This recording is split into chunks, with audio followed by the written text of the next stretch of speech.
मीमांसा दर्शन प्रभाकर मत के अनुसार प्रमा की अवधारणा। मीमांसा दर्शन के प्रणेता आचार्य जैमिनी है। बाद के दो समुदायों में एक मत कुमारिल भट्ट का है, जिसे भाट्ट मत के नाम से जाना जाता है, और दूसरा मत प्रभाकर मिश्र का है, जिसे गुरु मत के नाम से जाना जाता है। मीमांसा दर्शन का मुख्य लक्ष्य वेदों के प्रामाण्य को स्थापित करना है। इस लक्ष्य की सिद्धि के लिए विभिन्न प्रमाणों की विवेचना की गई है। मीमांसा दर्शन के प्रमाण विचार को वेदांत दर्शन में भी मान्यता मिली है। प्रभाकर के अनुसार समस्त ज्ञान स्वप्रकाश है, अर्थात उसे अपनी अभिव्यक्ति के लिए किसी अन्य ज्ञान की आवश्यकता नहीं होती। ज्ञान न केवल स्वयं को प्रकाशित करता है, वरन ज्ञाता को और ध्येय को भी प्रकाशित करता है। इस मत को ही त्रिपुटी प्रत्यक्षवाद कहा जाता है। प्रभाकर ज्ञान मीमांसा तथा तत्व मीमांसा दोनों ही क्षेत्रों में कट्टर वस्तुवादी हैं। प्रभाकर का मीमांसा दर्शन ज्ञान के विषय में एक सशक्त वस्तुवादी दृष्टिकोण प्रस्तुत करता है। उनकी मान्यता है कि हमारा ज्ञान और ज्ञान के विषय स्वतंत्र रूप से सत्तावान हैं तथा ज्ञान का कार्य उन्हें केवल प्रकाशित करना है। हमारे ज्ञान में जो विषय हमें प्रकाशित प्रतीत होते हैं, जो विषय हमारे सामने प्रकट होते हैं, वही उनका वास्तविक रूप है। इस दृष्टिकोण को मानने से भ्रम का कोई स्थान नहीं रह जाता, क्योंकि ज्ञान का प्रत्येक पहलू स्पष्ट और निश्चित होता है। इस प्रकार के वस्तुवादी दर्शन में भ्रम की समुचित व्याख्या असंभव है। जैसे यदि प्रभाकर मीमांसक अपने दर्शन के अनुकूल यह प्रतिपादित करते हैं कि वास्तव में सभी ज्ञान प्रमारूप ही है, तो यह उनकी दृष्टि से ठीक ही है। जब प्रभाकर कहते हैं कि ज्ञान इकाई न होकर संपूर्णता में दो ज्ञानों का मिश्रित रूप है, तो यह विचार वास्तव में गहराई से सोचने वाला है। रज्जु सर्प भ्रम के उदाहरण में यह अर्थात रज्जु और सर्प दो अलग अलग ज्ञान हैं, जहां रज्जु प्रत्यक्ष का विषय है, जबकि गलत रूप से ज्ञात सर्प स्मृति का विषय है। इनके बीच का भेद न समझना ही भ्रम उत्पन्न करता है। रज्जु सर्प के भ्रम में जब प्रभाकर मत में यह कहा जाता है कि यह सर्प है, तब यह मानना कि इस ज्ञान में वास्तव में दो विभिन्न ज्ञानों का समावेश होता है, चिंतनीय विषय है। पहले ज्ञान का स्वरूप यह अर्थात देखी गई वस्तु रज्जु तथा दूसरे ज्ञान का स्वरूप सर्प होता है। ये दोनों ज्ञान अलग अलग रूप से अपने में सदैव प्रमारूप ही होते हैं। यह का ज्ञान सदैव यह के आकार का ही होता है, अन्यथा नहीं होता, तथा सर्प का ज्ञान भी सदैव सर्प ही होता है। इसीलिए अलग अलग रूप से यह का ही ज्ञान कराता है तथा सर्प सर्प का ही। इनमें अन्यथा कल्पना करना विरोधाभास है। प्रभाकर अपनी कृति बृहति में एक जगह कहते हैं कि यह कैसे संभव है कि कोई भी ज्ञान किसी विषय को प्रकाशित भी करे तथा फिर भी वह असत्य भी हो। सर्प का ज्ञान सदैव सर्प रूप होने से सत्य ही होगा। प्रभाकर मत में भ्रम का कारण वास्तव में भावात्मक न होकर अभावात्मक माना है। भ्रम कहलाने वाले स्थल में यह सर्प है, इस उदाहरण में यह तथा सर्प के भेद को ग्रहण नहीं करते। यह यहां पर प्रत्यक्ष का विषय है तथा सर्प स्मृति का विषय है, लेकिन इन दोनों विभिन्न ज्ञानों में भेद न कर पाना ही भ्रम का कारण है। प्रभाकर के शिष्यों के अनुसार स्मृति अन्य अनुभूतियों से अलग है और अप्रमा मानी जाती है। यह बात महत्वपूर्ण है, क्योंकि स्मृति को अन्य अनुभवों के संस्कारों से व्युत्पन्न किया जाता है। इसलिए अनुभूति केवल इंद्रिय के विषय से सीधे संबंधित ज्ञान को दर्शाती है। अनुभूति उस अनुभव से भिन्न है जिसमें सत्य और मिथ्या दोनों प्रकार के ज्ञान शामिल होते हैं। प्रभाकर के भाष्यकार शालिकनाथ ने अपनी कृति प्रकरण पंचिका में इसीलिए स्मृति से भिन्न अन्य सभी अनुभूति को प्रमा कहा है। अनुभूति प्रमाणम स स्मृते अन्य स्मृति पुनः पूर्व विज्ञान संस्कार मात्रजम ज्ञानमुच्यते। ये उनका कहना है कि स्मृति सदा किसी अन्य अनुभूति के संस्कारों से उत्पन्न होती है, अतः वह प्रमा नहीं है। स्पष्ट ही प्राभाकारों का अनुभूति से तात्पर्य केवल उस ज्ञान से है जो इंद्रिय के विषय के साथ सन्निकर्ष से उत्पन्न होता है। इस दृष्टि से सामान्य अर्थ में अनुभव से जो तात्पर्य लिया जाता है, उससे अनुभूति का अर्थ भिन्न है। सामान्य रूप में अनुभव में सभी प्रकार के ज्ञान का, चाहे वह सत्य हो अथवा मिथ्या, स्मृति हो अथवा प्रमाण, समावेश हो जाता है, जो कि प्राभाकारों के अनुभूति संप्रत्यय से भिन्न है। यही वह बिंदु है जहां प्रभाकर मत के भीतर एक अंतर्विरोध प्रकट होता है। वे स्वीकार करते हैं कि यह और सर्प ज्ञान अपने अपने रूप में सत्य हैं और स्मृति को अप्रमा मानते हैं। यह विचार वास्तविकता में एक विरोधाभास प्रस्तुत करता है। क्या ज्ञान केवल उस ज्ञान का वर्णन कर सकता है जो स्पष्ट और प्रत्यक्ष हो? यह प्रश्न जटिल है और इसके उत्तर में गहराई से जोर देने की आवश्यकता है। प्रभाकर दृढ़ वस्तुवादी है, अतः उनके अनुसार प्रत्येक ज्ञान सत्य होता है, कोई ज्ञान असत्य नहीं होता। अख्याति का शाब्दिक अर्थ है ज्ञान का अभाव। इनके अनुसार ब्रह्म एक ज्ञान या समग्र ज्ञान या मौलिक ज्ञान नहीं है, बल्कि दो ज्ञानों का योग है। प्रभाकर अख्यातिवाद की व्याख्या में स्वीकार करते हैं कि यह ज्ञान तथा सर्प ज्ञान अपने अलग अलग रूप में प्रमा रूप है। यह जो प्रत्यक्ष ज्ञान का विषय है, उसमें भेद के अग्रहण के कारण रज्जु और सर्प के बीच अंतर को न समझने के कारण भ्रम उत्पन्न होता है। इस प्रसंग में गलती से स्मृति को भी प्रमा रूप ही स्वीकार किया गया है, तथा जबकि वे अन्य स्थल पर स्मृति के अतिरिक्त अन्य अनुभूति को प्रमा रूप कहते हैं तथा स्मृति को अप्रमा रूप स्वीकार करते हैं, तब दोनों कथनों में विरोध स्पष्ट ही है। किंतु स्पष्ट ही मीमांसा दर्शन के प्रभाकर मत में एक अंतर्विरोध स्पष्टत दृष्टिगत होता है। भ्रम संबंधी अख्यातिवाद की व्याख्या में प्रभाकर स्वीकार करते हैं कि यह वस्तुते रज्जु ज्ञान तथा सर्प ज्ञान अपने अलग अलग रूप में प्रमारूप है। यह जो प्रत्यक्ष ज्ञान का विषय है, उसमें भेद के अग्रहण के कारण भ्रम उत्पन्न होता है।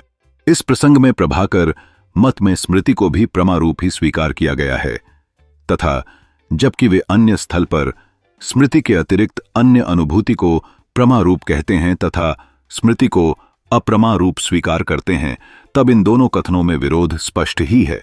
प्रभाकर मत के शालिकनाथ मिश्र की प्रकरण पंचिका के अनुसार अनुभूति प्रमाणम सा स्मृते अन्य स्मृति पुनः पूर्व विज्ञान संस्कार मात्रजम ज्ञानम उच्यते, अर्थात अनुभूति ही प्रमाण है, जबकि पूर्व विशिष्ट ज्ञानों से संस्कार मात्र से उत्पन्न पुनः ज्ञान को यह रूप स्मृति अथवा अन्य स्मृति कहा जाता है।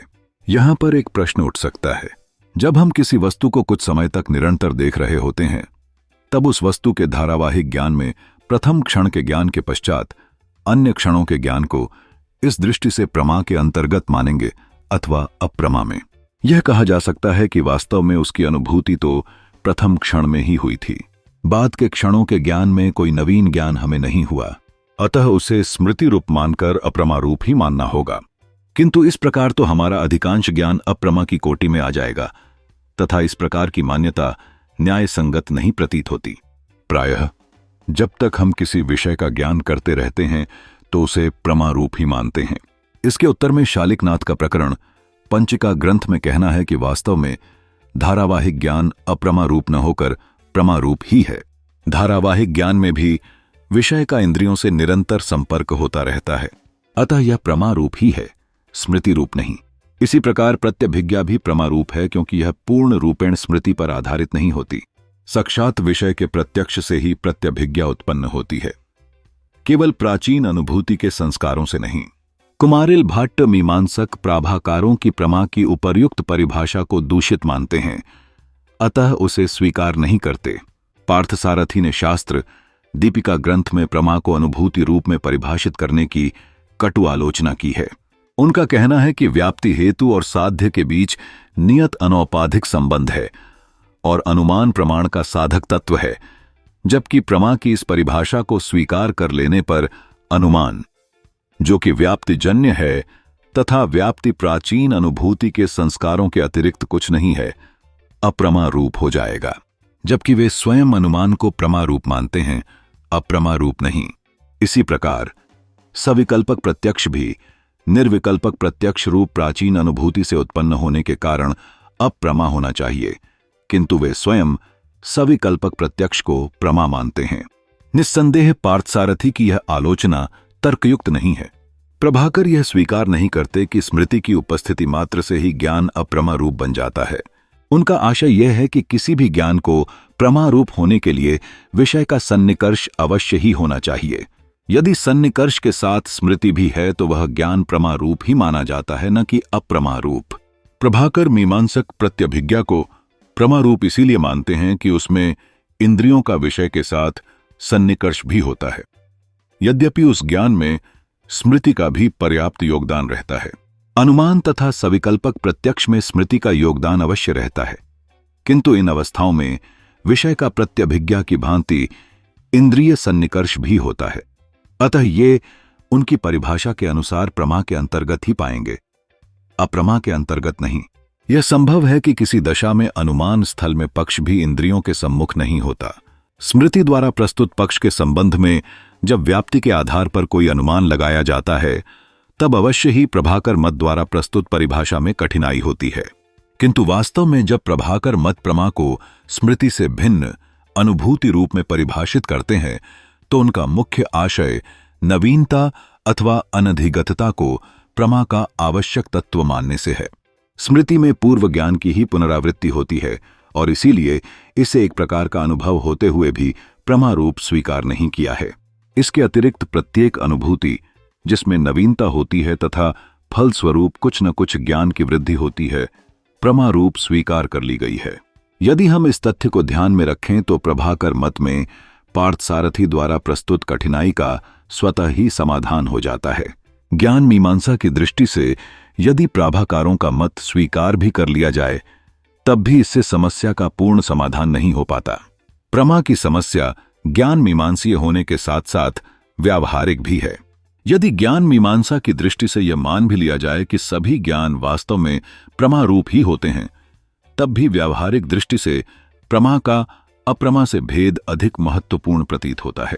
बौद्धों की इस मान्यता में कि ज्ञान का प्रश्न मात्र सैद्धांतिक नहीं है, वह वास्तव में व्यवहार के संदर्भ में ही उठता है। बहुत कुछ सत्य का अंश है। स्वयं रामानुजाचार्य ने तंत्र रहस्य में, जो प्रभाकर के अनुयायी हैं, 3 विभिन्न स्तरों पर 3 प्रकार के प्रामाण्य या प्रमात्व की चर्चा की है। प्रामाण्य या प्रमात्व के प्रथम अर्थ में प्रत्येक ज्ञान जिसमें स्मृति भी निहित है प्रमा है। रामानुज ने इसे याथार्थ्य कहा है। ज्ञान की धारणा और उसके प्रमाण के बीच गहरा संबंध होता है। प्रमा की परिभाषा के अनुसार जो ज्ञान प्रकाशित होता है वही प्रमात्व का आधार बनता है, लेकिन इस परिभाषा में प्रमा और अप्रमा के बीच का भेद धुंधला होता चला जाता है। प्रभाकर मत में किसी भी ज्ञान के लिए विषय को प्रकाशित करना ही उसका प्रमात्व है, लेकिन जब सभी ज्ञान को प्रमा के रूप में स्थापित किया जाता है, तब अप्रमा का अस्तित्व किस प्रकार रह जाता है? यह प्रश्न ज्ञान मीमांसा के लिए अत्यंत महत्वपूर्ण है। अतः प्रमा का यह लक्षण व्यवहार की दृष्टि से तो पूर्ण रूपेण महत्वहीन है ही, ज्ञान मीमांसा की दृष्टि से भी विशेष महत्व नहीं रखता। जब सभी ज्ञान प्रमा रूप ही है, तब अप्रमा तथा प्रमा के भेद का ही क्या अर्थ है? यह परिभाषा वास्तव में पुनरुक्ति मात्र है। इसलिए स्वयं प्राभाकारों ने भी इस लक्षण को प्रमात्व का वास्तविक लक्षण स्वीकार न कर इसके दूसरे लक्षण की कल्पना की। यह स्थिति हमारे ज्ञान के स्वरूप को न केवल जटिल बनाती है, बल्कि यह हमारी समझ को भी सीमित करती है।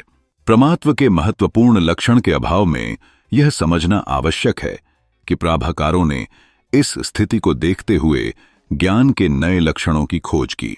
दूसरे अर्थ में रामानुजाचार्य जिसे प्रामाण्य संज्ञा देते हैं, प्रमा तथा अप्रमा का भेद संभव होता है। इस अर्थ में स्मृति के अतिरिक्त सभी ज्ञान प्रमा है। रामानुजाचार्य द्वारा दिए गए प्रामाण्य के विवेचन में प्रमा और अप्रमा के बीच का भेद नए दृष्टिकोण से देखने का प्रयास किया गया है। यहां स्मृति को छोड़कर सभी ज्ञान को प्रमा माना जाता है, लेकिन यह मान्यता भी व्यवहार के परिप्रेक्ष्य में उतनी मूल्यवान नहीं है। इसी कारण रामानुज प्रमा का तीसरा अर्थ संयक्त्व के रूप में प्रस्तुत करते हैं। संयक्त्व की परिभाषा व्यवहार अविसंवाद से संबंधित है, जहां ज्ञान की सफलता या असफलता प्रमाणित होती है। जैसे जैसे हम संयक्त्व की परिभाषा की ओर बढ़ते हैं, हमारे सामने एक महत्वपूर्ण प्रश्न उठता है।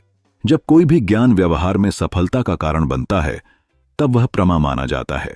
इसके विपरीत यदि वही ज्ञान असफलता का संकेत देता है, तो वह अप्रमा के रूप में वर्गीकृत होता है। ऐसे में ज्ञान के सफल प्रवृत्ति को समझने का प्रयास किया जाना आवश्यक होगा। इस दृष्टिकोण से बौद्ध और न्यायिकों ने प्रमा एवं अप्रमा के संबंध में अपनी व्याख्या प्रस्तुत की है।